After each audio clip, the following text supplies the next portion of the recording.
Hey, welcome back. All right. So one of the more frequent questions we talk about is, getting into cybersecurity as a career. And I think one of the problems people run into is it's such a vague and ambiguous thing to talk about now because the space has just grown so much, right? Like when we talk about cybersecurity, I think like a lot of people will immediately think like pen tester. And they're like, yeah, I'm going to get into that. I'm going to hack some computers. People are going to pay me. It'll be awesome. And that is definitely one path and probably a super fun path, but it's actually a really large career field. So I thought I'd put together a quick video and talk a little bit about what are some of the jobs at a high level. I'm probably going to make this a series where I'll deep dive into some of the positions because I think it'll just help a lot of people. But for today, let's talk about what does it mean to actually get into cybersecurity? What are the jobs that are available? What are some of the, what do they entail kind of, what are they usually referred to? And then we can kind of go from there. So, first up, we have our blue teamers, right? Like I put this first because it's what I do. So I enjoy blue teaming. I think it's fun. I think it's probably also one of the most accessible ways to get into cybersecurity. So it has that benefit. And blue teams are diverse, right? Like we have our traditional SOC roles. We've made whole videos on what a SOC is and the function of a SOC and things like that. But they are definitely a core element of what would traditionally be called a blue team. They have analysts. Their job is to sort of understand what's going on in the environment. Their job is to hunt for evil, all that good stuff, make sure that networks are safe. We have vulnerability management people, whether it's a vuln engineer or someone who's going out and just coaching the sysadmins through patching and doing all that stuff. There's a lot of different roles depending on how the org is structured.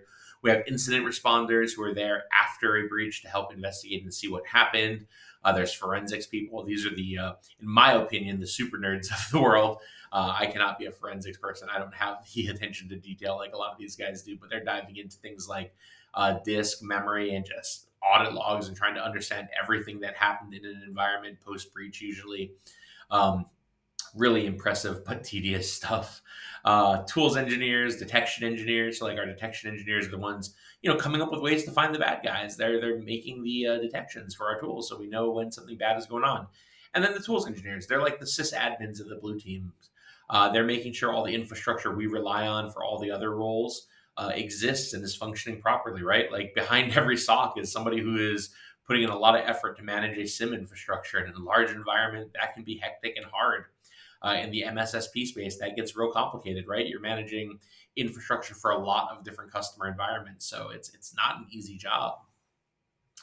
And that's just one element, right? Like we move on to things like the red team. This, I'd say 80-90% of the people who apply for security jobs with me are like, I'm going to be a pen tester. And most have never pen tested anything in their life. And I think it's a cool goal because we see pen testing in the media all the time. But this is what our red teamers do, right? Like they're out there, they're doing pen tests, they're trying to break into environments, they're looking for weaknesses and trying to exploit them before the bad guy does, right? They're helping. We have adversary emulation people. This might be considered more like a purple teaming thing, but so be it. I'm going to throw them on the red team. We have tool development. We have infrastructure engineers, right? We have bug hunters and exploit developers. These are people who are out there looking for either building tooling to help with pen tests and adversary emulation, and the bug hunters are the ones looking for areas that can be exploited. Right? They're the I'd say the attack side of the vuln management. They're the ones who are looking for the vulnerabilities initially that the vuln management team are trying to now control and patch, right? Um, but again, infrastructure engineering, all this stuff has to happen somewhere. So you have the sysadmins of your red teams. We move on from there. We have GRC. These are our, compliance, compliance folks, our auditors, our risk engineers, our data governance people, policy administrators, all that stuff. Um, these are more typically administrative than hands-on technical roles, I'd say. Their job is to really evaluate the data and the information side of information security. Are we following all applicable laws? That's getting more and more complicated every day. There's more legislation all the time because of all the cyber breaches. Um, are we in compliance with whatever industry or even legal frameworks we need to follow? With things like CMMC coming about, people who never really had to be compliant before now have to. With things like HIPAA, obviously anybody in the medical field or any providers need to be compliant. with everybody taking credit cards now, PCI is a big thing for everybody. So the GRC teams have a lot of work to do, especially around managing the security or the data side of information security, right? Um, and I think they're often, kind of slept on, like as roles. Like this is a pretty smooth way to get into the infosec space if you're interested in that type of work. And then, we can't really forget about our regular IT people.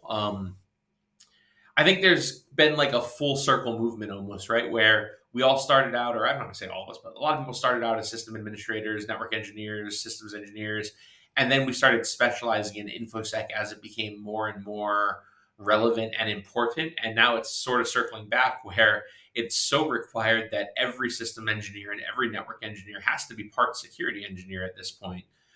Specialties like IAM or identity and access management are incredibly important, and they're getting bigger and bigger because as we move to the cloud and this distributed data kind of architecture, how you kind of secure all that and lock that all together is really, really important. So IAM is becoming super specialized and critical. Industrial control systems and OT technology, all that stuff. It's been around forever, but now there's more focus than ever, probably on the security side of it. So specialization in that area, again, very security focused. So you're starting to see this re-evolution of what were generalists now that turned specialists are now coming back to be generalists with that inherent built-in focus on security rather than availability. Um, so it's a huge space. I think the one of the things people can do generally when they're just trying to get started in this area is kind of dig into some of these roles. Figure out which one you want to do because you have to have a target if you want to get a job, right? Like the requirements to be a pen tester and the requirements to be a vuln management engineer aren't the same. One of them has probably a lower bar of entry. One of them is easier to train into, especially if you're coming from a system engineer background. I think that understanding where you want to end up in cybersecurity is a really good thing to focus on because it helps you understand where you need to upskill and where you need to highlight your resume and on all that stuff, right? And what jobs you should even be applying for. If you're coming at it from a general, hey, I just want to be in cybersecurity position, it's difficult because you're kind of shooting at a billion different targets. It's almost like saying, "Hey, I want to be a race car driver." Like, cool, like that helps, but what kind of race car? I mean, being a NASCAR driver is probably a little bit different than being an F1 driver. So you have to kind of know where you want to end up to an extent, so you know what to practice and know what to get good at. Um, but yeah, so that's kind of the lay of the land. I mean, this is by no means a comprehensive list, but hopefully it gets you started. I'm going to make a few more videos that dive into some of these specialties. I'm not an expert in all of them, so I won't make a video for all of them, but I'll definitely share the ones I know about. But other than that, have a great day, everybody.